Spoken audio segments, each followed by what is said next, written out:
Bien, buenas tardes a todos. Vamos a iniciar una sesión de formación dirigida a médicos de familia, a iniciativa de la Sociedad Española de Medicina Familiar y Comunitaria.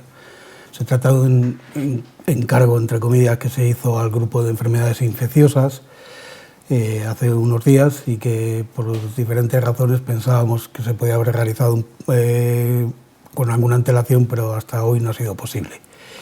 La sesión ha sido formada y montada básicamente por José María Molero García, que es componente del grupo de enfermedades infecciosas de SENFIC y de SOMONFIC, y en esta sesión yo, Jesús Redondo Sánchez, actuaré de moderador y controlador de tiempos y demás, y formularé preguntas que yo creo que nos van a servir a todos los médicos de familia para tener la mejor información que podamos disponer en este momento, que está publicada, y además que nos pueda ayudar a tomar decisiones que no son muy necesarias dada la situación que estamos viviendo en estos días con esta enfermedad.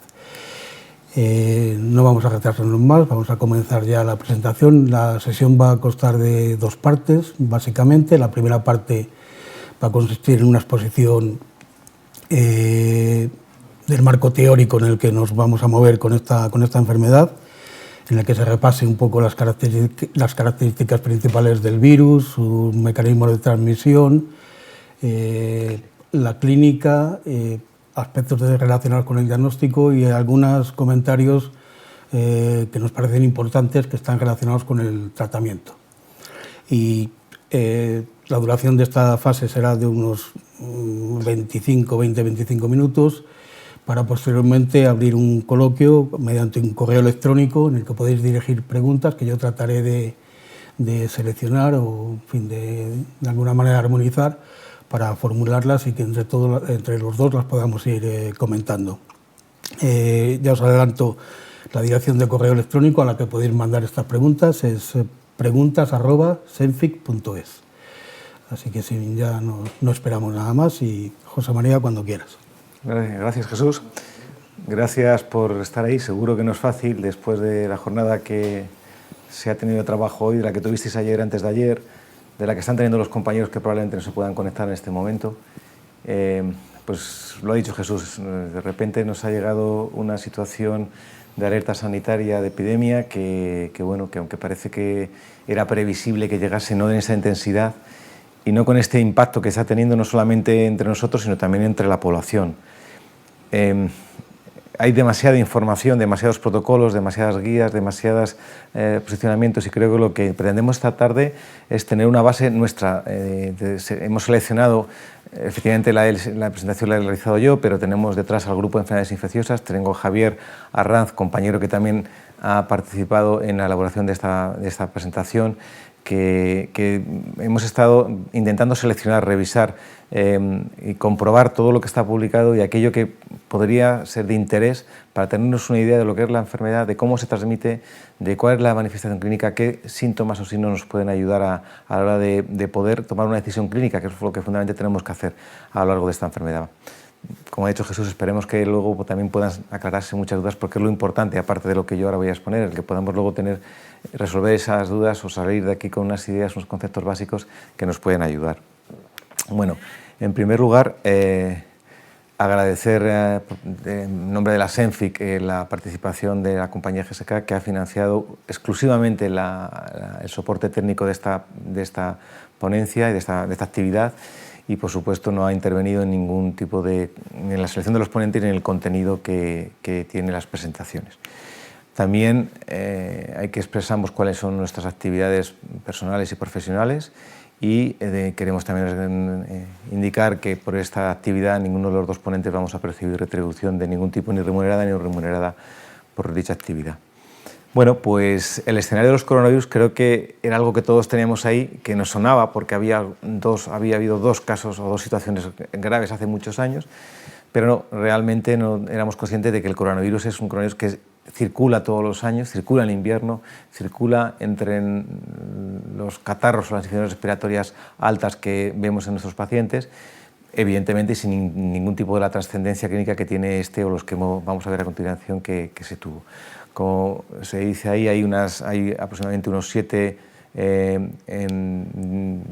coronavirus que pueden afectar al ser humano, pero fundamentalmente lo que nos interesa son aquellos que han producido un brote asociado a una enfermedad respiratoria severa.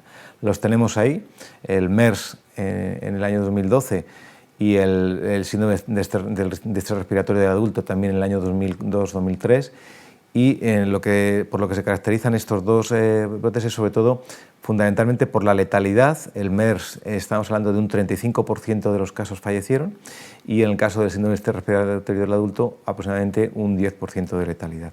La otra característica que quiero señalar es sobre todo el número. Fijaros que el número de afectados total a nivel mundial fueron 2.500 casos con el MERS, y a nivel del SARS 8.000 casos. Por supuesto, comparando esto con las cifras que tenemos ahora del síndrome del distrés respiratorio por el COVID-19, son la verdad que casi anecdóticas. Este es el virus que tenemos ahora. Lo que quiero destacar solamente es señalar que realmente se identificó fundamentalmente a finales del mes de diciembre, principios del mes de enero, o sea que todo lo que conocemos de este virus lo conocemos en estos 2 meses y medio, y que en España tiene su primer caso declarado a finales de enero. Quiere decir que tenemos una experiencia de 1 mes y medio en todo esto. Esto es importante conocerlo, la corta experiencia, para saber que muchas de las cosas que voy a decir esta tarde y que probablemente habéis leído en otras fuentes de bibliografía, seguramente pueden cambiar en las próximas semanas o meses, porque están muchas cosas por descubrir. Lo que sabemos de este virus es que es un virus beta coronavirus, como es el distrés respiratorio conocido del año 2002, que además comparte una similitud genética con él de un 80%, y que actúa o entra dentro de las células por el receptor de la enzima convertidora de angiotensina 2, fundamental de cara a las alertas que ha habido recientemente con determinados medicamentos. Fundamentalmente se localiza en las vías respiratorias altas y bajas, se transmite, es una transmisión zoonótica a partir de un hospedador intermedio que todavía no se ha localizado, y las 2 últimas viñetas fundamentalmente es que es un virus sensible al calor y sensible a los desinfectantes más habituales que utilizamos tanto en el uso doméstico como en la consulta, como en cualquier otro tipo de situación, ¿vale? ¿Cómo se transmite? Fundamentalmente es un virus de transmisión por gotas directas, gota de la persona que estornuda o tose que cae sobre la mucosa nasal o la oral, o bien la conjuntiva, que también se ha demostrado que puede transmitir de la persona que contagia, o bien sobre un objeto que luego la persona va a contactar con la mano, y esa mano luego, lógicamente, la utiliza para tocarse la nariz, la boca o los ojos. No se ha demostrado transmisión aérea. Eso es fundamental de cara a la diferencia que hay, por ejemplo, con la epidemia que tuvimos hace 4 años, que fue la del ébola. Es decir, no hay una transmisión aérea. Esto también es importante de cara a lo que tenemos que hacer de cara a protegernos contra el virus. Es decir, al no estar localizado en el ambiente, pues es poco probable que necesitemos una serie de equipos de protección individual tan exigentes como para los virus de este tipo de transmisión, que tiene que ser pues, equipos impermeabilizados, con gafas de otro tipo. El paciente tiene que estar en habitaciones con presión negativa, y este no es ese tipo de virus, y por lo tanto en ese sentido tenemos un poquito más de margen de flexibilidad a la hora de protegernos. Sí que es cierto que con algunas técnicas de aerosoles sí que puede producir que esté temporalmente en el ambiente, y si respiramos en ese momento esa gota contaminada en el ambiente, también podemos tener la desgracia de infectarnos. No existe una transmisión por heces, a pesar de que se sigue eliminando por heces, se elimina por heces, tanto más como por la vía respiratoria, y como veremos ahora, los casos asintomáticos no parece que tengan una relevancia a la hora de transmitir. Es un estudio reciente donde dice cuánto tiempo puede permanecer en las superficies inanimadas. Como vemos ahí, el plástico, todo lo que tiene que ver pues, con móviles, con bolígrafos, con situaciones que utilizamos habitualmente, pues puede permanecer hasta 3 días, 2 días en acero inoxidable, en el cartón 24 horas, en el cobre. Y cuando se hace una técnica que produce un aerosol, puede estar un tiempo en el ambiente. Siempre, como veis ahí, en condiciones idóneas de humedad y de temperatura. En la transmisión o en la epidemiología lo que nos interesa saber es cuántos casos se pueden generar a partir de un caso índice, los casos secundarios. Como veis ahí, no es muy diferente de la gripe, puede generar aproximadamente entre 1,5 a 4 casos por cada infectado. y sobre todo lo que es importante es que la tasa de transmisión intrafamiliar normalmente se sitúa entre el 1 a un 10%, aunque puede llegar hasta el 30% en determinados grupos familiares, dependiendo un poquito de las costumbres. La tasa de ataque, si no se implementase ninguna medida de protección, de distanciamiento social o de prevención de la transmisibilidad, podría llegar hasta un 60%. Es importante declarar que prácticamente más de la mitad de nosotros nos infectaríamos si no se iniciase nada a nivel comunitario. El tiempo de incubación lo conocéis, la media es aproximadamente unos 5,7 días, aunque puede haber incluso transmisiones rápidas de 2-3 días, puede llegar hasta 24, pero por encima de 12 días prácticamente el 5% solo de las pacientes pueden tener la infección en el periodo de incubación. No se ha demostrado, a pesar de que el virus se aislanece, la transmisión oral fecal. Igual que tampoco hay una comprobación de la transmisión en población asintomática. Es más, se estima que la población asintomática realmente que exista se habla de un 1 al 3%. Ha habido estudios, como vemos ahí, que habla de un 50% en el Queen Paradise, que fue aquel transatlántico en el que se aislaron durante un tiempo a los 3.000 y pico viajeros, pero se vio que esos 51% que en aquel momento se le hizo la prueba y estaba asintomático, luego desarrollaron la infección, es decir, que prácticamente hay poquitos casos asintomáticos. Otra cosa es que la infección que se desarrolla es una infección más leve, y otra cosa es que muchas veces, como dice la última parte de la diapositiva, existe una transmisión en la etapa presintomática o prodrómica, es decir, 1 o 2 días antes de que se desarrollen los síntomas, aunque sean leves los síntomas, se puede transmitir. Algo parecido ocurre con la gripe, y esto es fundamental de cara a ese control que tenemos muchas veces de la epidemia. Datos también importantes: cuánto tiempo se está eliminando por la vía respiratoria el virus. Como he dicho antes, se puede eliminar un poquito antes de que aparezcan los síntomas, por eso puede ser contagioso 1 o 2 días antes de que aparezcan los síntomas. Y luego la mayoría de los casos leves a moderados se está eliminando durante 12-14 días, en los casos 14 incluso un poquito más. Es cierto que las heces se está eliminando hasta más de un mes, pero tampoco tenemos claro, o no hay estudios que transmitan a través de esas heces, salvo algunos pacientes en ámbito hospitalario, donde hay una diarrea asociada a la infección grave, y sí que puede haber un cierto riesgo de contagio en aquellas personas que se ocupen del cambio de los utensilios y de las sábanas y la ropa de cama del paciente. Y también se ha demostrado que hay algunos, sobre todo niños y algunos adultos, que están desprendiendo continuamente ARN viral, pero no se ha demostrado que ese tipo de muestras durante más de un mes puedan ser infectivas. La infectividad normalmente acaba a partir de esas 10, 12, 14 días en la mayoría de los casos. Bueno, esto es quizás lo más importante. Este es el esquema de lo que ocurre con los casos, y eso se ha demostrado tanto en los diferentes países donde la epidemia ha tenido un sustancial número de casos. En China, en Corea, en Italia se está demostrando, en España estamos viendo. Es decir, la enfermedad leve o escasamente sintomática, o incluso con una neumonía leve, que no requiere ingreso, pues afecta prácticamente a las 2/3 partes de los pacientes. En muchos de estos casos se habla de infección respiratoria asociada al COVID, otras veces se habla de neumonía, porque fundamentalmente lo que da peor pronóstico a la enfermedad es la segunda parte, que es la enfermedad grave asociada normalmente a una neumonía invasiva, y lógicamente muchos de estos pacientes acaban en la UCI y fallecen. Como vemos ahí, ese es el esquema. Un 15% de los pacientes sí que van a ingresar por la gravedad de la neumonía que tienen. De ellos, aproximadamente una tercera parte van a acabar en la UCI, el 6% global, es una tercera parte del 13 al 16% de los que ingresan, y de ese 6% de que está en la UCI, aproximadamente la mitad acaban falleciendo.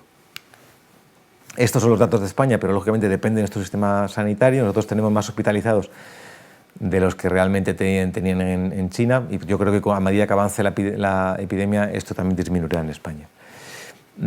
¿Cuánto tiempo progresa la enfermedad? ¿Cuál es el tiempo que nos podemos esperar de la enfermedad? Pues como veis, en las leves moderadas hasta 2 semanas más o menos de síntomas en algunos de los casos, y en las graves puede prolongarse un poquito más. Lo que sí que quiero destacar es que entre la primera y la segunda semana en los casos graves es el punto crítico, como veremos ahora. Afecta fundamentalmente, y tenemos datos ya en España, de los pocos que nos han podido transmitir, hoy han transmitido datos, sabemos que es una enfermedad a partir de los 50 años. y sobre todo más a partir de los 65-70 años, tanto en incidencia como en gravedad. Luego lo veremos. También afecta un poquito más al varón que a la mujer, pero esta diferencia de sexos es significativa sobre todo en los casos graves. Como veis ahí, los fallecimientos en los pacientes, en los varones, es casi el doble que la mujer en los casos más críticos, ¿de acuerdo? Síntomas los conocemos de sobra, pero fijaros o quedaros ahí con los síntomas cardinales: son la fiebre, la tos, la fatiga o mialgias, que es ese cansancio muscular, y la disnea. Es cierto que luego hay a veces producción de esputo, luego que hay dolor de garganta, dolor de cabeza, pero que esos son los síntomas. Y como veis ahí son las diferentes series que tenemos digamos, identificadas. Fundamental lo que he dicho, ese elemento crítico. Estos son estudios de pacientes que no fallecieron pero que ingresaron en China, y estos de los que fallecieron durante el ingreso. Punto crítico, el 9º o 10º día, en los dos casos, en los que fallecen y los que no fallecen. Fijaros que la fiebre prácticamente está desde el principio, porque son pacientes con una cierta gravedad, son neumonías graves, unos fallecen, otros no, pero luego, y la tos también desde el principio, o sea, síntomas cardinales en los síntomas graves, y es justo la disnea cuando aparece, digamos, a partir de la primera semana, que hace que ingrese el paciente, digamos, en aquellos casos en los que luego afortunadamente han ido bien, pero bueno, pues tenemos ahí ese día 8 o 9 que es el que tenemos que ser más exhaustivo para ver si el paciente va a evolucionar más, sobre todo en aquellos que tienen fiebre desde el principio, que la fiebre no se ha controlado con el paso de los tiempos, ¿vale? La neumonía es la patología clave que hace que el paciente fallezca. Tenéis también diferentes series y, como veis ahí, de los 16% del caso de neumonías graves, como he dicho antes, un 30-40% de ellos acaba en la UCI, y de los que acaban en la UCI el 50% fallecen. Fijaros que tanto la disnea, o sea, el elemento clave que yo tengo que plantear en la clínica que me hace sospechar que mi paciente está empeorando, es la disnea intensa. Aparece, la mediana es a los 8 días, es a los 8 días de la evolución de la infección, ¿vale? Desde que aparecen los síntomas, que es cuando se manifiesta todo el componente del síndrome de estrés respiratorio, y es cuando el paciente suele ingresar. Como veis, coincide. Luego 8 o 9 días, elemento clave para las neumonías. Esto es una serie, no me quiero tener mucho más, solamente se compara neumonías víricas en pacientes que no se deben al COVID. Las que se deben al COVID pero no son graves tienen 0% de mortalidad y fallecimiento, y las que se deben al COVID pero sí que fallecen. ¿Hay alguna diferencia? Pues curiosamente las neumonías víricas, en cuanto a características clínicas, se parecen casi más a las graves que a las que van a ir mejor, es decir, a las que no van a tener mortalidad siendo por el COVID. Bueno, es lo único que se puede decir. La otra característica importante es la radiológica. Evidentemente, las neumonías por COVID, tanto grave como no grave, tienen siempre un patrón bilateral y además tienen un desarrollo normalmente de focos multilobares, ¿no? Entonces, es un poco también lo que tenemos que destacar acá de las neumonías.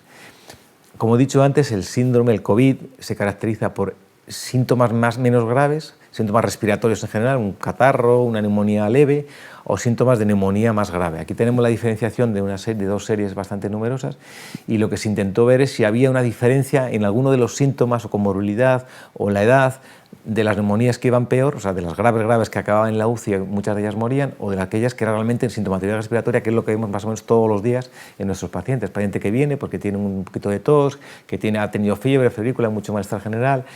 Bueno, pues como veis ahí, sobre todo en la edad, eran un poquito mayor, 10 años más de edad media, tenían los pacientes con neumonía. Eran fumadores, tenían más morbilidad, como hipertensión, diabetes, EPOC, insuficiencia renal, tumores. Como veis ahí, son datos significativos en la comorbilidad. Y también en la presentación, tenían más fiebre. Luego, la fiebre es algo que nos tiene que llevar a pensar, la fiebre prolongada, de que el paciente puede tener una neumonía, sobre todo si no cede la fiebre en los primeros días, la primera semana.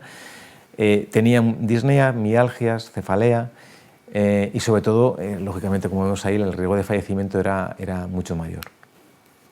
¿Por qué fallecen los pacientes? Fundamentalmente por el distrés respiratorio. Como veis ahí, esto es la serie más extensa que disponemos de China, pero también produce un shock séptico y produce un fallo renal.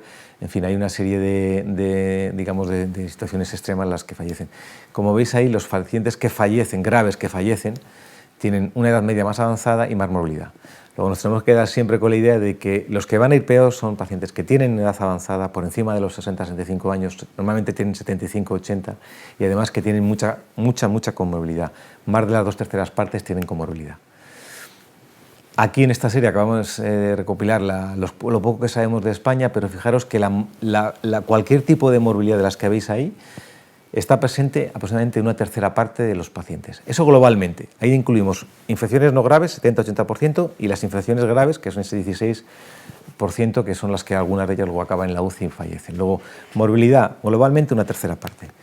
Pero en aquellos casos críticos que acaban en la UCI y que fallecen, el 70%. Eso se sabe por los estudios.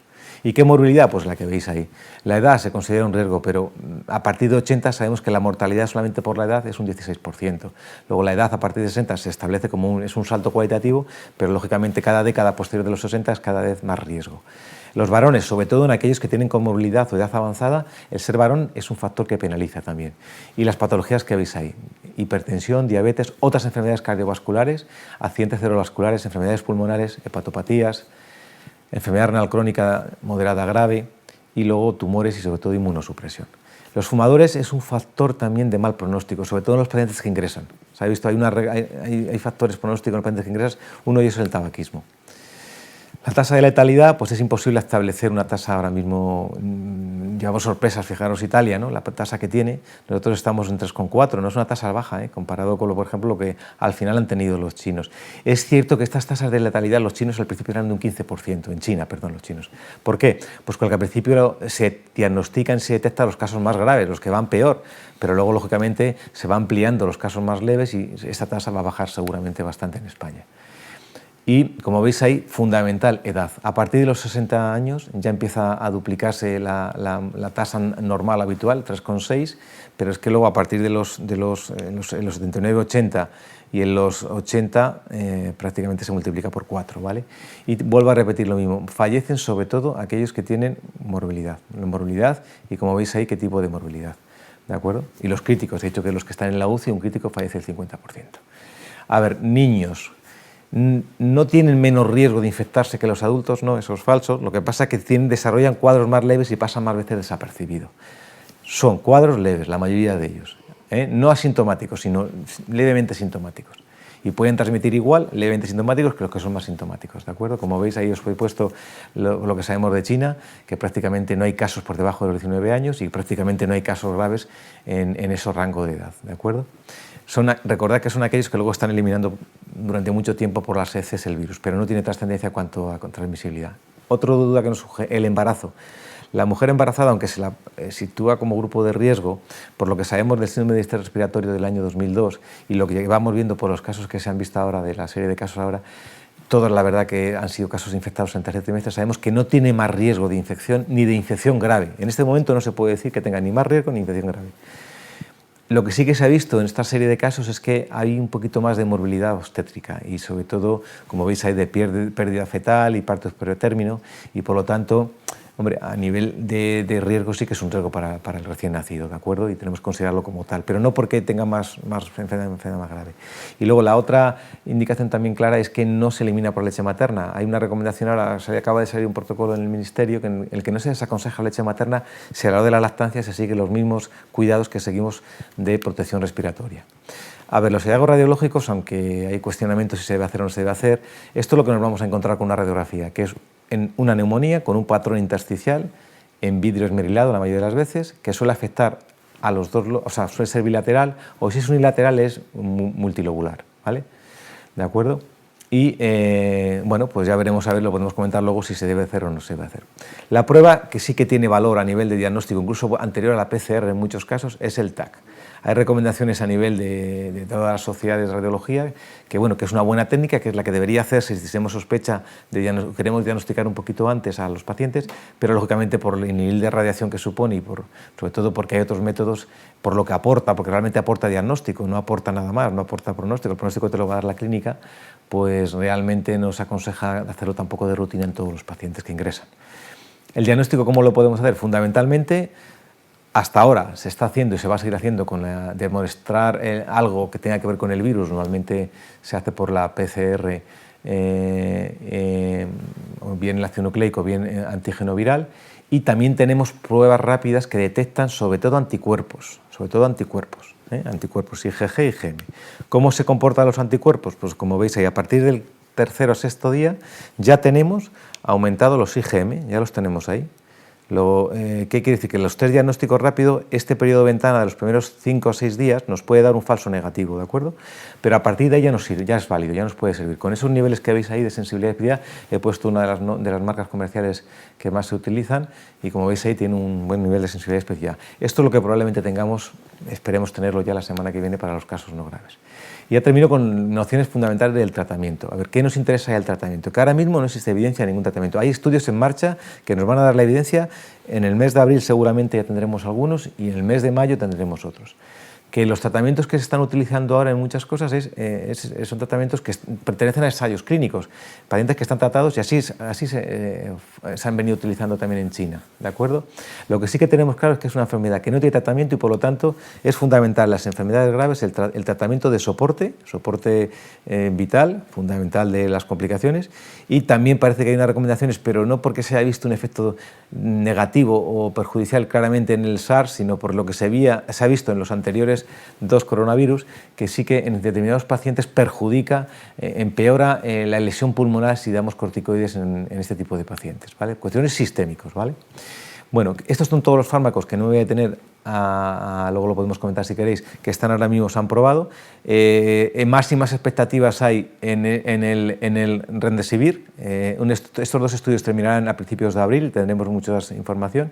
Probablemente estos inhibidores de la proteasa, que se han utilizado mucho, quizás no generen tantos resultados favorables como se pensaba, y están teniendo también muy buenos resultados la cloroquina, hidroxicloroquina, más que la cloroquina, ¿vale? Cuidado también con esto porque, como hemos visto ahora, ha habido, bueno, ahora veremos, pero hay una nota de la Agencia Española del Medicamento diciendo que cuidado con ese uso. Estas son las pautas que han utilizado en China con los pacientes que han tratado un número sustancial, más de 80.000 pacientes, y estas son las pautas. Como veis ahí no superas a 10 días la mayoría de ellos, ¿de acuerdo? Algunas, si manejáis un poco en vuestras áreas, en vuestras zonas, veréis que los hospitales tienen sus pautas basadas en este esquema, que es muy parecido a lo que han hecho en China. Y bueno, como veis ahí, a partir de neumonías ya con cierta gravedad, ya aconsejan tratamiento con antivirales o bien con inhibidores de retrovirales, vamos, y también con la hidroxicloroquina. Incluso, bueno, pues a veces ya introducen otros tipos de factores como los interferones, ¿no?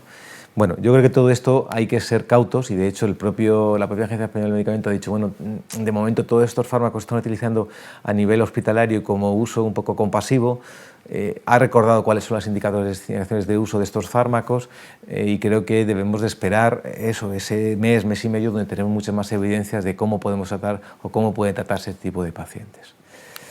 Bueno, yo creo que de momento, como introducción y como a lo mejor he extendido un poquito Jesús para darnos un poco el enfoque, creo que lo importante es ahora que podamos empezar a hablar de todo este tipo de dudas que puedan surgir o de preguntas que queráis hacer sobre la enfermedad o sobre la organización o sobre lo que queráis que hagamos. Bien, vale, gracias José. Vamos a ver, os recuerdo de nuevo la dirección de correo electrónico a la que podéis enviar las preguntas que consideréis, es preguntas@senfic.es. Hasta el momento han llegado 11 preguntas y bueno, pues ya prácticamente están tocando casi todos los aspectos del problema que estamos comentando. Y todas además tienen bastante relación con las dudas que se nos están planteando a todos estos días en las consultas. Entonces voy a empezar casi por el final, porque hay 2 de ellas que tienen que ver con el tema de la cloroquina. Sí. Entonces, en principio, voy a leer una literalmente, porque creo que es...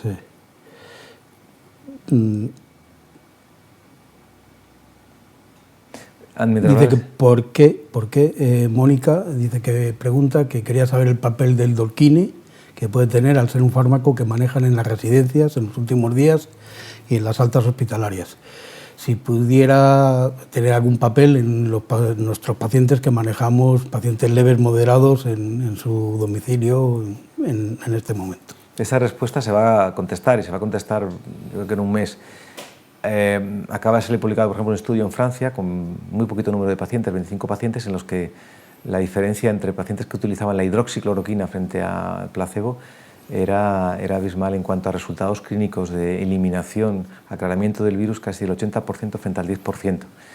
Entonces es muy probable que este fármaco tenga esta indicación en poco tiempo. y estoy convencido que para los casos de infecciones menos graves, es decir, esas neumonías leves a moderadas que nos ingresan, probablemente sí que tengan su utilidad. Y además asociado también a los antivirales en neumonías más graves, probablemente también tenga su utilidad. Pero sí que, lo que pasa es que, como he dicho antes, lo que no se aconseja en este momento es empezar a utilizarlo de forma indiscriminada a todo tipo de paciente. Hay que ver realmente el perfil de paciente, si es pacientes que tengan alta vulnerabilidad, lo que he dicho yo de los criterios de riesgo o no, ¿eh? Porque no siempre un paciente que no tenga esos criterios de riesgo, menor de 60 años, sin comorbilidad, se va a beneficiar de un tratamiento de este tipo. Vale. Por tener un poco de orden, vamos a hacer preguntas en relación con el contagio. Preguntan 2 o 3 personas que cuál es el periodo de contagio antes de los síntomas, o sea, entiendo sí. que se refieren a personas asintomáticas, sí. Cuánto tiempo pueden ser contagiantes, y también preguntan en personas que ya se supone que han acabado el tiempo de enfermedad, cuánto tiempo tendrían que permanecer en casa después de estando asintomáticos también. Hay estudios que han cuantificado la carga viral de la vía respiratoria. La transmisibilidad es fundamentalmente por la vía respiratoria. De hecho, lo de las heces se está eliminando por las heces, pero no tenemos ahora mismo ninguna constatación de que se haya contagiado a través de heces, salvo lo que he dicho antes de esos posibles casos de infección hospitalaria por el riesgo de aquellos cuidadores que atienden a nuestros pacientes. Pero bueno, en la vía respiratoria ha habido este estudio de carga viral. Se sabe que la carga viral empieza a aumentar de forma importante aproximadamente unos 2-3 días antes de empezar con los síntomas. Insisto, casos asintomáticos, lo que se ha visto, no se ha hecho, ahora tendremos más oportunidades de saberlo, pero va a ser casi imposible saber si existen transmisión entre asintomáticos. Ha habido muy poquitos casos que se han descrito. Lo que sí que se ha visto han sido casos que, estando asintomáticos, en la fase preclínica es cuando han empezado a transmitir. Bueno, pues eso se identifica como, más o menos, para que nos tengamos una idea, el margen de seguridad son los 2 días antes de tener la clínica. Es decir, si tenemos un paciente que va a desarrollar la clínica y empieza con febrícula, ahí podría ser un primer principio de alerta. Esa febrícula no vamos a esperar a que sea fiebre, probablemente sí que ya se puede estar contagiando, ¿de acuerdo? O sea, 2 o 3 días antes, y luego sigue transmitiendo hasta la carga viral máxima se alcanza unos 10 días después de empezar con los síntomas, unos 10 días después, es la máxima, entre 8 o 10 días después, y luego ya empieza a bajar. Empieza a bajar y ya respondo un poquito a la pregunta, pues prácticamente a esas 2 semanas de empezar con los síntomas, esa carga viral ya es prácticamente indetectable en la mayoría de los casos, ¿vale? Luego, con eso quiero decir que la transmisibilidad empieza 2 o 3 días antes, 2 días más que sigue, la primera semana es máxima y luego ya a partir de esa primera semana, 8 o 9 días, ya empieza a bajar hasta completar las 2 semanas. A partir de 2 semanas no transmite. Ahora, ¿qué está ocurriendo? ¿Qué puede ocurrir?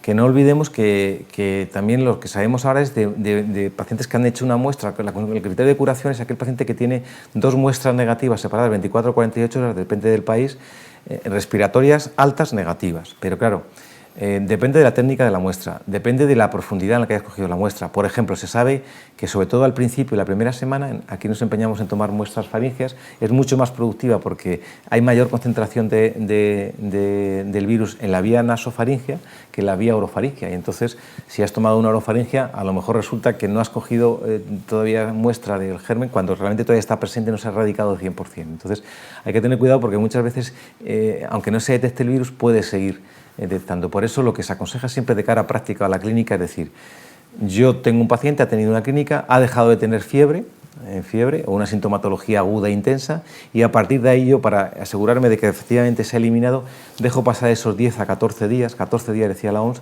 antes de que considerarle que ese paciente está curado, si yo no le voy a poder hacer la prueba, digamos, de curación. Si yo le hago la prueba de curación y me da negativo, como muchas veces se hace en el hospital, es negativo. Puedo permitir o puedo prolongar 10 días más, pero ya si es negativo y ya está.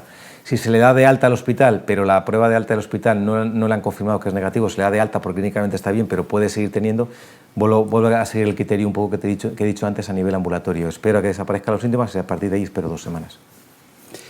Hay también bastantes preguntas relacionadas con el tema de las pruebas. Quizás yo creo que las mayores dudas están ahora en este momento, porque además lo preguntan mucho los pacientes en la consulta, es si realmente hay que hacer pruebas o se van a hacer pruebas a todo el mundo, como hemos oído recientemente en en algún comunicado del Ministerio.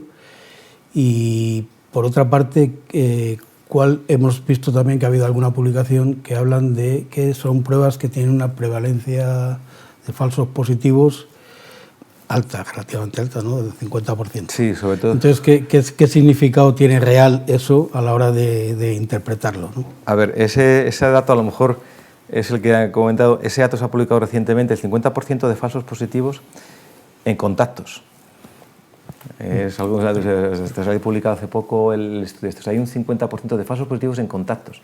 Bueno, no sé si es ascendente o no, ese contacto como está aislado, pues bueno, le dejarías aislado, ¿no? No tiene una trascendencia, ¿no? No hay tantos falsos negativos, quizás el problema es el falso negativo. El falso negativo, lo he dicho antes, depende mucho de la muestra, de dónde se tome. Insisto, son mucho mejores al principio de la enfermedad las nasofaringias que las orofaringias, pero bueno, aquí tenemos lo que tenemos. Probablemente los test diagnósticos, o sea, más útiles serían las nasofaringias, pero bueno, no las estamos haciendo así, pero las pruebas, digamos, de PCR.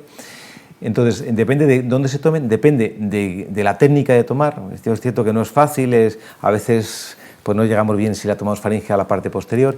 Depende del paciente, a veces no está eliminando en ese momento gérmenes por la vía alta. Este germen también tiene preferencia por la vía respiratoria. Es probable que los pacientes más graves, su presencia de virus en la parte alta sea menor que en la parte bronquial, y por eso a veces es negativo, y ahí solamente lo podremos aislar con una fibrobroncoscopia. Lo que quiero decir es que hay una serie de factores alrededor de lo que es la toma de la muestra para luego la PCR que puede inducir un falso negativo.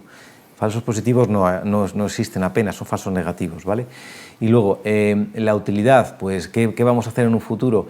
El test que se hace a nivel de test rápido es sanguíneo, con esa margen de ese periodo de ventana de esos 4 o 5 días que he comentado yo. Tiene buena correlación con la PCR, esos estudios que he puesto yo con la PCR. Entonces, probablemente esos test, lo que se quiere hacer, y como estrategia de salud pública, es intentar que aquellos casos que no son graves, a los que se le va a hacer la prueba porque va a ir al hospital y le vamos a diagnosticar la infección, pero que no son graves y que permanecen en domicilio, si yo tengo la clara constancia de que es positivo, implementar de una forma más severa las medidas de aislamiento. Entonces, por eso se van a hacer, y se van a hacer la idea es hacerlo a una estrategia de captar a toda la población con síntomas leves, porque ahora el criterio de definición de caso ya sabéis que ha cambiado, y es cualquier paciente que acude a la consulta por tener síntomas de infección respiratoria aguda. Entonces, a ese paciente, si ya le identificamos que tiene el virus, ya le vamos a actuar, tanto él como a los contactos, para evitar la transmisibilidad, y es un poco por lo que se va a hacer. Luego está dirigido a ese tipo de población.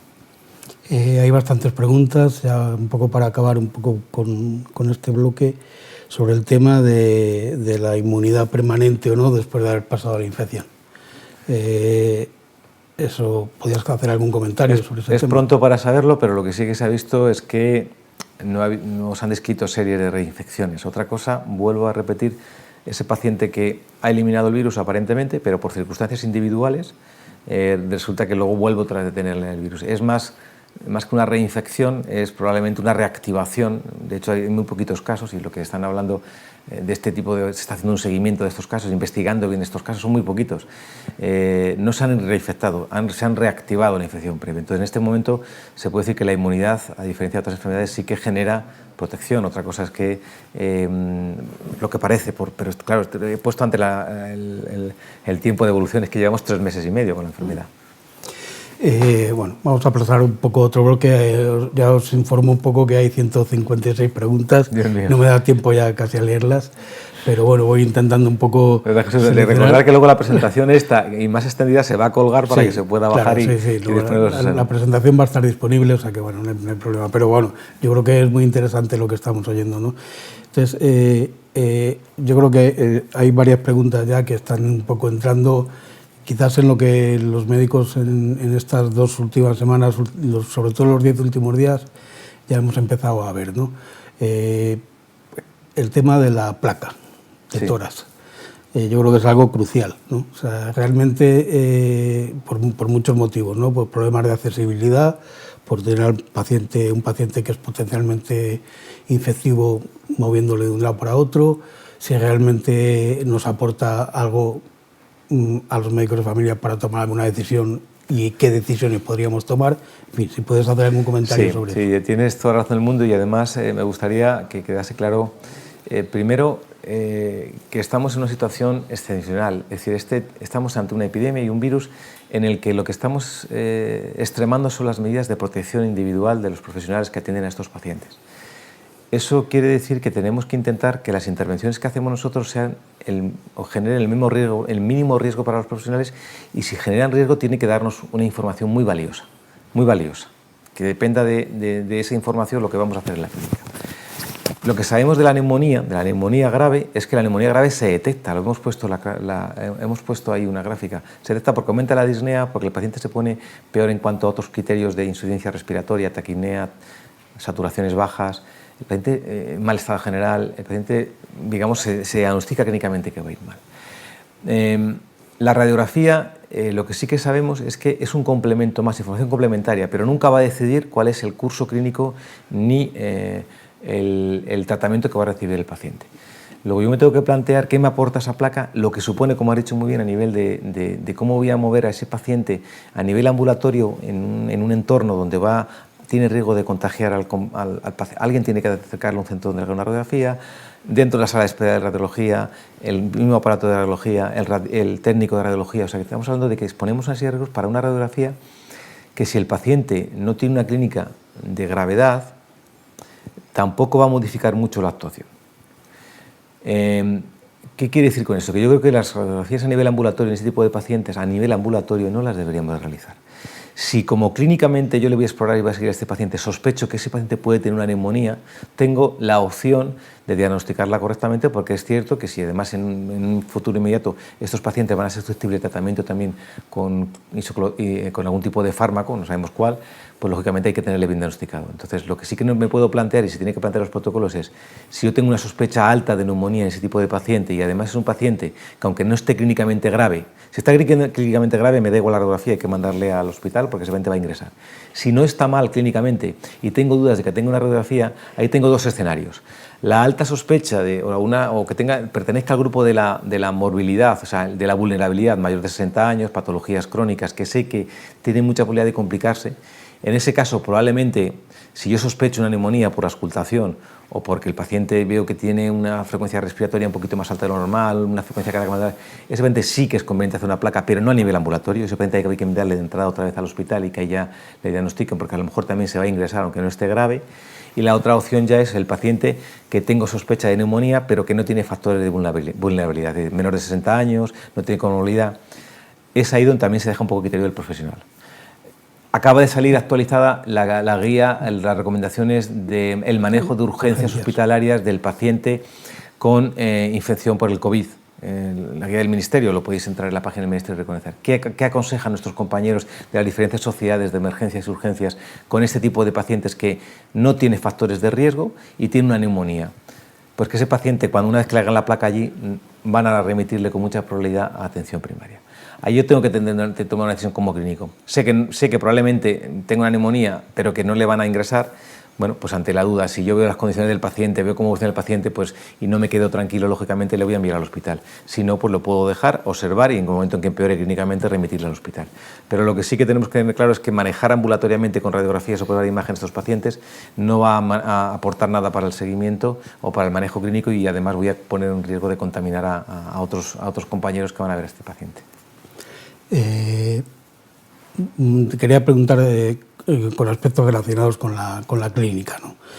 En este momento, la organización de los centros, la organización de la asistencia, por lo menos básicamente en Madrid es así, se está organizando los centros con un circuito de pacientes con síntomas respiratorios separados del resto de los pacientes, con un triaje establecido en la puerta del centro. Me gustaría saber un poco qué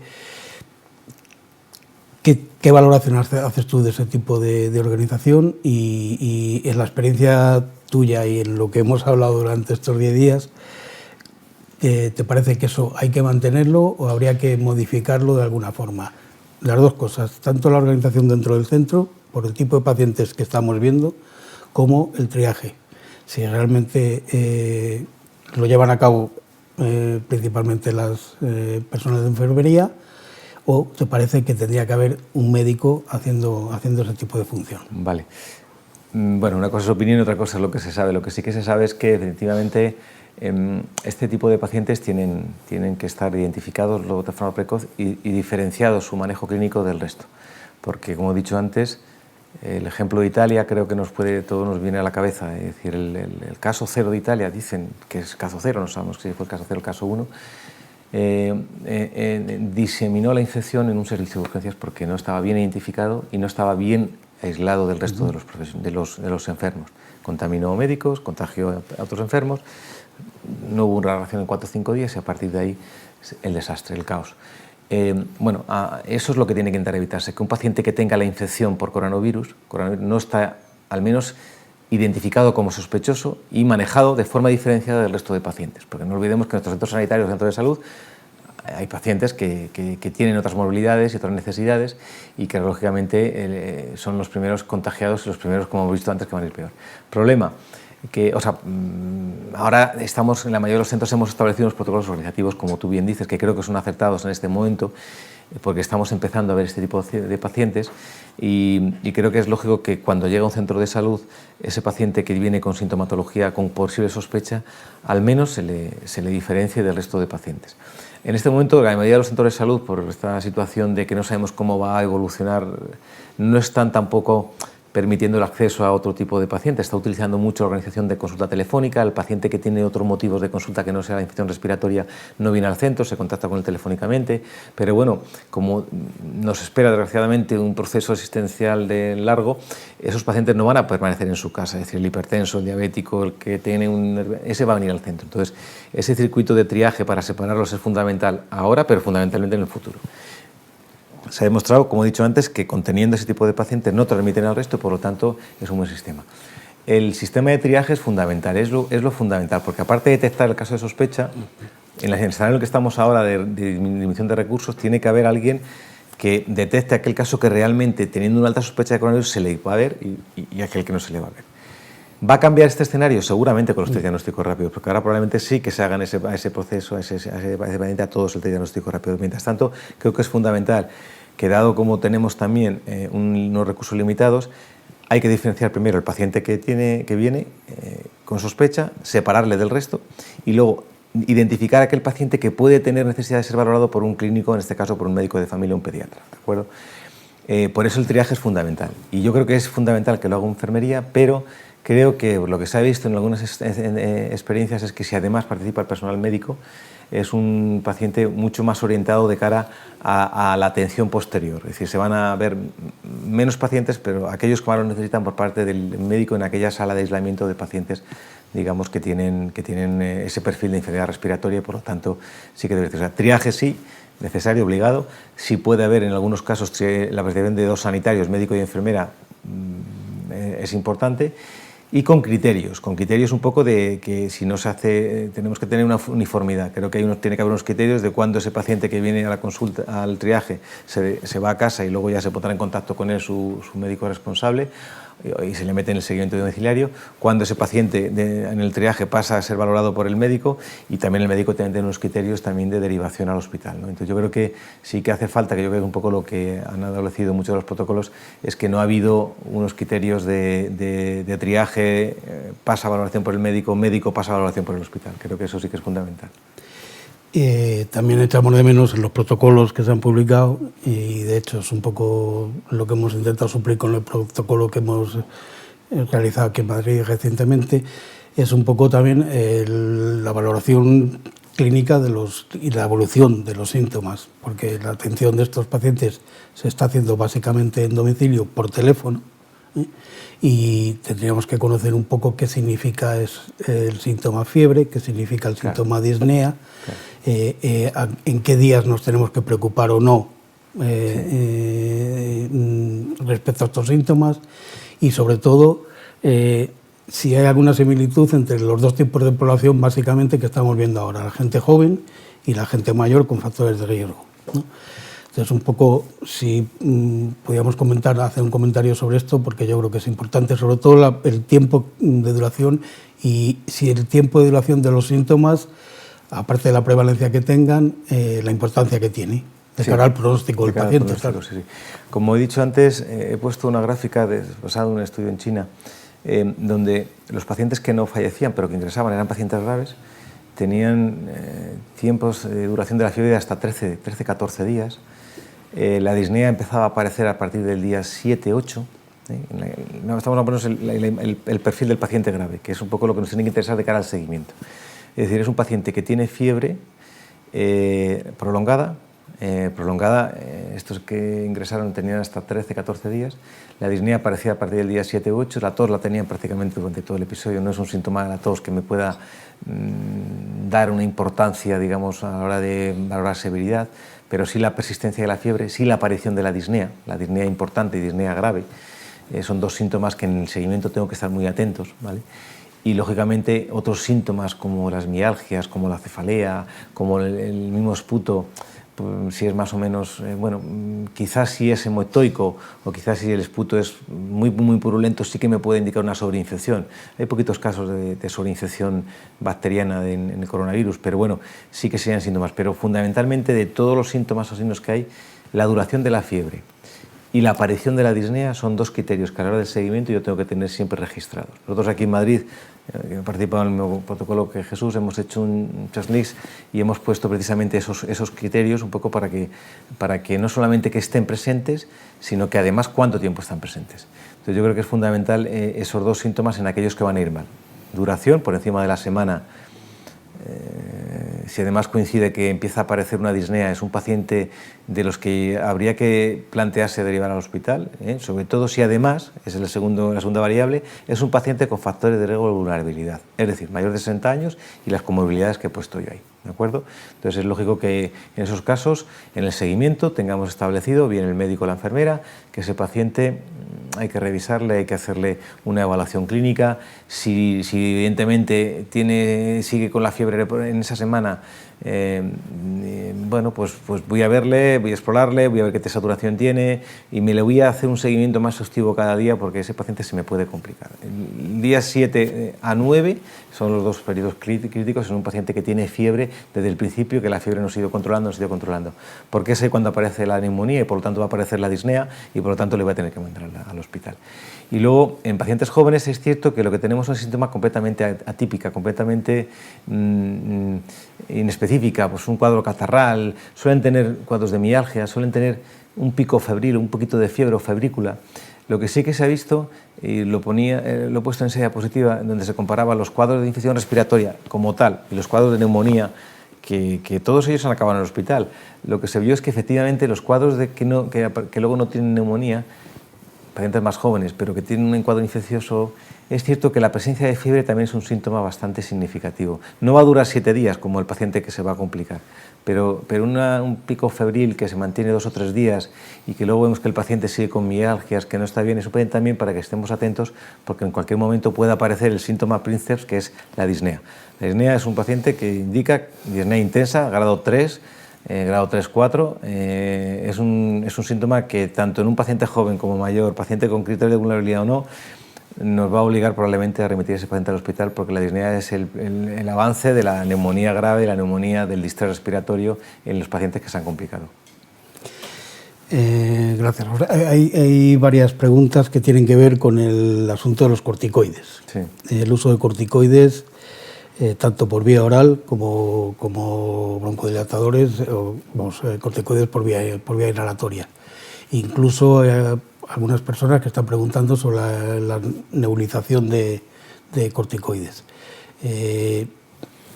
¿Nos puedes hacer un comentario sobre eso? Los estudios, como he dicho antes, con corticoides son corticoides sistémicos en pacientes críticos. Lo que tenemos en la evidencia, en los estudios, con el síndrome de los dos coronavirus previos, se vio tanto con el MERS como en el síndrome respiratorio del año 2002, que iban peor, pero iban peor fundamentalmente porque tardaba más tiempo en acarrearse el virus, y entonces la lesión pulmonar permanecía más tiempo, el paciente, no porque realmente fuese un pronóstico nefasto, sino que curaban peor. Pero son corticoides sistémicos. Entonces, como he dicho antes, llevamos 3 meses. No ha habido publicaciones en la serie de China, que claro, cuando se habla de China siempre parece como que no tienen un método científico, tienen un método científico riguroso y además es que tenemos una muestra muy elevada de pacientes. Ahora ya empezamos a tener en Italia y en España. y lo que quiero decir es que ha habido pacientes dentro de estos que se han tratado en China y que están tratando en Italia o en España que son asmáticos, que tienen su tratamiento, son EPOC, sobre todo porque son patologías respiratorias muy susceptibles de uso de estos dos tipos de fármacos, y no se ha demostrado o no se ha detectado que sean grupos de especial riesgo. Es decir, corticoides sistémicos parece que sí, el resto no hay en este momento estudios, pero si epidemiológicamente no tenemos digamos, una alerta a nivel de datos que se hayan visto de los pacientes que se han ingresado y que han evolucionado peor, es muy probable que no lo haya, que no exista. Pero no se puede decir que no. O sea, lo que yo quiero decir es que lo que sí que se sabe es que los sistémicos no. El resto es muy probable que no, porque sabemos que epidemiológicamente no se ha visto una asociación de este tipo de procesos en China y creo que tampoco están surgiendo los estudios en Italia. En España esperemos tener más datos en un futuro, porque todavía no tenemos datos. Ya para acabar un poco con este bloque del tratamiento, pues hay también bastantes preguntas en relación con el uso de antibióticos empíricos, sí o no, en los pacientes en los que estemos siguiendo nosotros en domicilio, básicamente. Y también las publicaciones estas que ha habido, las notas de la Agencia Española de Medicamentos en relación con el uso del ibuprofeno y de los IECAS, que parece que ya está claro, pero bueno, sí, convendría a lo mejor aclarar un poco más. Empezamos por el final porque además tanto el grupo nuestro como el grupo de cardiología de SENFI hizo una nota, bueno, también salió la Sociedad Española de Cardiología, salió una nota y la propia agencia. Todo lo que conocemos de esos efectos secundarios, vuelvo a decir lo que acabo de decir, no proceden de los estudios de las series de pacientes chinos que estaban tratándose con estos pacientes, con este tipo de fármacos y ha evolucionado mal. Procede de una teoría fisiopatológica, sí que se conoce que tanto este virus como el del distrés respiratorio del año 2002, utilizan ese receptor de la enzima convertidora de angiotensina, que el uso de los IECA, igual que de los AINE, y de los ARA2, aumentan la expresión de estos receptores y se supone que lo que estás favoreciendo es el paso del virus al interior de la célula. Por lo tanto, parece que estás favoreciendo, sobre todo la célula, ¿qué célula? La célula alveolar. Estos receptores están situados en las células epiteliales alveolares tipo 2, fundamentalmente, y es donde se localiza el daño pulmonar y, por lo tanto, el distrés. Entonces, fisiopatológicamente es una teoría, digamos que plausible, y dices, bueno, pues si aumentan receptores por estos fármacos, por el AINE, por los ARA2 y ECAS, lo que estoy haciendo es perjudicando, como he dicho antes con los corticoides.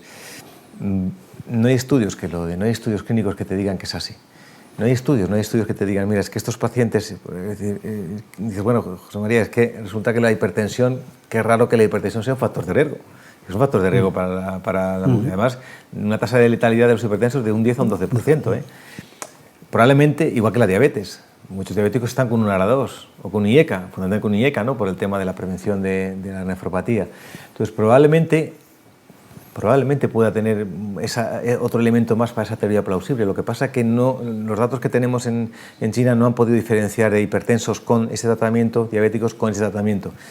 Entonces, en este momento no se puede establecer esa causalidad y, sobre todo, por la trascendencia que supondría, pues como hemos dicho antes con la radiografía, de movilizar una radiografía a nivel ambulatorio, pues con la tendencia de tener que cambiar ahora mismo a toda la población ese tipo de fármacos sin tener una clara evidencia de causalidad. Por eso en este momento no se puede decir que ese tipo de fármacos vayan a generar, no hay pruebas evidentes fundadas para decir que ese tipo de fármacos puedan generar mayor mortalidad y peor pronóstico. Pero además hay que recordar que hay alertas sanitarias y no existe en este momento una alerta sanitaria ni en la Agencia Europea y ya hay varios casos de coronavirus en diferentes países de la Unión Europea ni a nivel mundial, la FDA, en el que nos digan que efectivamente se han detectado casos, una asociación de casos como para empezar a plantearse que podría ser un efecto adverso. Por lo tanto, en este momento desechamos esa contraindicación. Y la otra parte tiene que ver mucho con el tema también que he dicho antes de hasta dónde asumimos. La neumonía, lo que sí que se ha visto es que las neumonías asociadas al coronavirus pues no son unas neumonías muy diferentes de las que se asocia a una neumonía vírica en la población general. Lo que realmente finaliza desgraciadamente con la vida o le pone al paciente con el síndrome del distrés respiratorio en una situación crítica es la propia infección viral, no es la neumonía asociada, no es la bacteria asociada que se puede. No hay muchos casos de neumonías asociadas bacterianas a la infección por coronavirus, como tampoco lo hay a la neumonía por el virus de la gripe. Lo que lesiona el pulmón en la gripe es el virus de la gripe, o lo que lesiona el pulmón en el coronavirus es el virus del coronavirus. puede haber, y ahí tienes que ir a las condiciones del paciente, la edad, la comorbilidad, puede haber presencia de una bacteria también, porque además, lógicamente, es un pulmón inflamado, es un paciente que tiene una alta probabilidad de arrastre de mecanismos de la orofaringe y la microbiota pues, puede aumentar y producir el riesgo de infección. Entonces, yo actuaría ahí si tengo sospecha de que el paciente tiene una infección bacteriana. Lógicamente tendría que cubrirle pues, con una neumonía en pacientes lógicamente que no están ingresados. En los pacientes ingresados, la mayoría de las veces, como he dicho antes, el tratamiento se dirige fundamentalmente a tratar el virus y medida de soporte. Y es cierto que en la mayoría de los protocolos, si hay una sobreinfección por neumococo, añaden siempre una cobertura específica de neumococo gram negativos.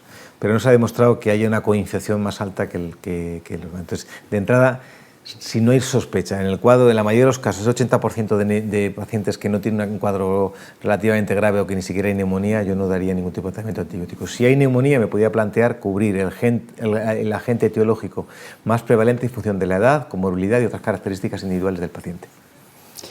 Hay también varias preguntas ahora en relación con el tema de la primavera, el asma y los síntomas de COVID y síntomas de asma, ¿no?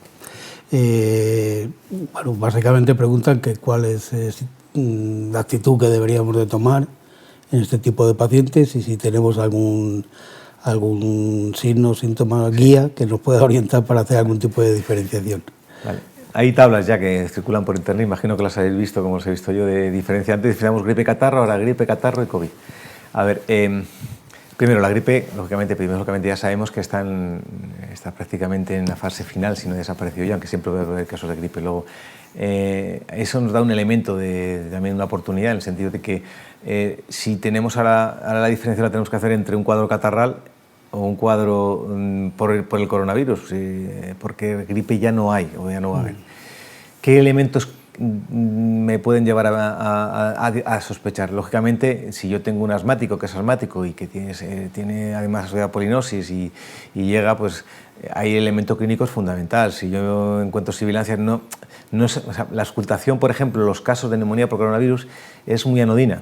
No se oyen, por ejemplo, crepitantes, no parece que sean más importantes las sibilancias, en fin, no es una auscultación muy característica, salvo los casos graves, lógicamente, pero es que el caso grave estamos hablando ya de un distrés respiratorio, ¿de acuerdo? Entonces, en un caso de un paciente tipo que nos puede venir a la consulta y que ya está infectado por coronavirus, probablemente la auscultación, si es sibilancia, parece sibilancia, probablemente sea asma, ¿vale?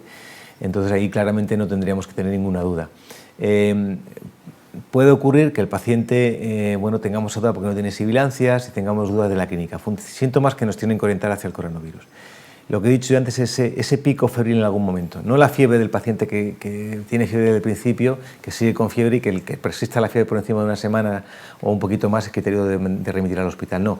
Que en algún momento ha tenido 2 o 3 días de fiebre y luego ya parece que ya no tiene fiebre, parece que se ha curado, pero sigue teniendo una dificultad respiratoria, no tiene sibilancias, una dificultad respiratoria no es una sibilancia por broncoespasmos, es una dificultad por ocupación de la vía, entonces digamos que no es tan característica como la auscultación de un asmático. Y además también, el otro elemento también importante, esa tercera parte de pacientes que tiene esa fatiga, esa mialgia, ese cansancio muscular, también es muy significativo en el coronavirus, que no suele tener. Es cierto que pacientes asmáticos en la época de la primavera, sobre todo, pues sí que pueden empezar con un poquito de astenia y debilidad.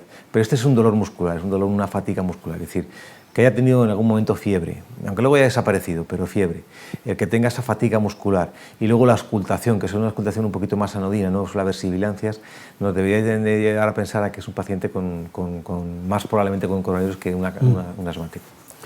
También está habiendo bastantes preguntas sobre el modelo epidemiológico de control de la infección y de la enfermedad.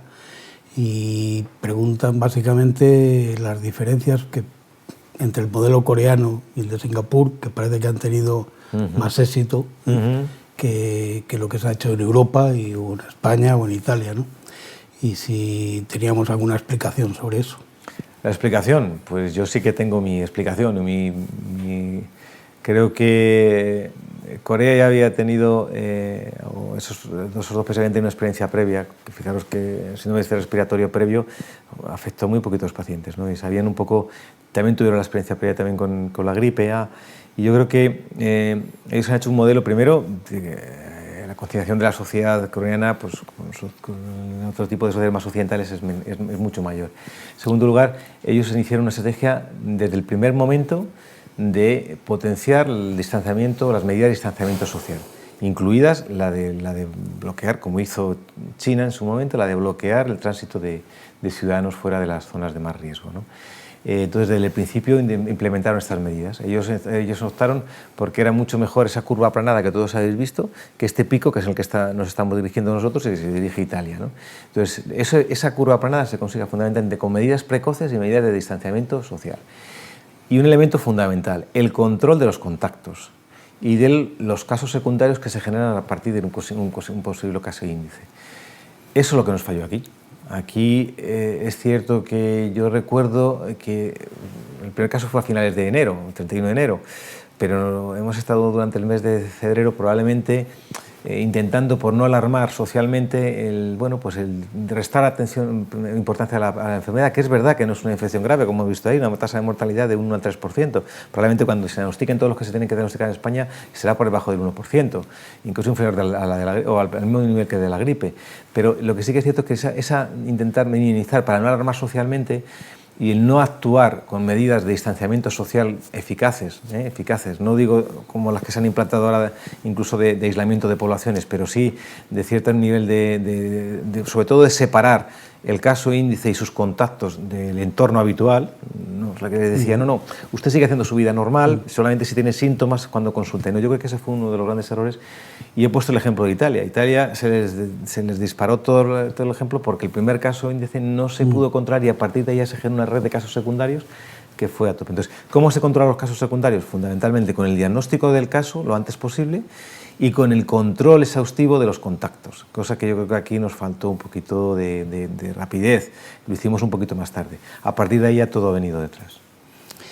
Bueno, y ya vamos a entrar en un último bloque, así un poco, porque hay muchas preguntas que están relacionadas con él, que es el tema de las protecciones y los medios de protección que tenemos y la situación que tenemos actualmente. Y voy a aprovechar una pregunta que yo creo que nos puede servir un poco para poner el foco sobre este asunto, ¿no? Dice, la voy a leer textualmente, dice, merece la pena explorar a un paciente en atención primaria que consulta por fiebre o tos con buen estado general y que no presenta disnea ni síntomas de alarma, teniendo en cuenta que no disponemos de los medios suficientes de protección. Entonces, me gustaría que, a cuenta de esta pregunta, que bueno, podríamos contestarla de alguna forma, si podemos establecer qué medios de protección debemos tener, en qué sitio, dependiendo del sitio en el que estemos viendo a los pacientes, tanto en el centro de salud como en los domicilios. Porque yo creo que ahí es donde está un poco la... A ver, lo que sabemos de la experiencia en China, perdona que me refiera continuamente toda la tarde a China, toda la tarde-noche, pero es que realmente lo que tenemos más experiencia es que al principio se llegaron a contagiar hasta el 40% de los profesionales sanitarios. Y es curioso porque luego dejaron de contagiarse cuando empezaron a utilizar los equipos de protección. Luego está claro que los equipos de protección son útiles, son necesarios y depende de aquello que vayamos a hacer, como ha dicho muy bien Jesús.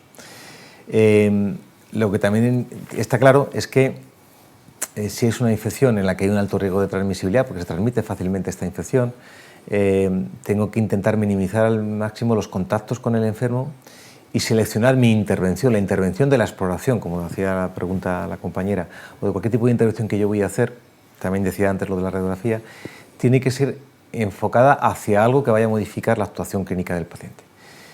Si ahora mismo tenemos una clara imagen de este tipo de pacientes, que sabiendo que infecciones leves, como la que ha planteado la compañera, pacientes jóvenes o por debajo de 60 años, sin morbilidad, con una clínica sin sintomatología, que ya tengo parámetros objetivos, como puede ser una saturación de oxígeno y una frecuencia respiratoria y frecuencia cardíaca, un estado general, si todo eso me está diciendo que el paciente ni tiene factores de riesgo, ni tiene clínica sospechosa de que en este momento esté desarrollando una infección grave, pues hombre, podemos plantearnos explorarlo. Clínicamente parece que, ¿cómo le voy a decir que no le exploro, ¿no?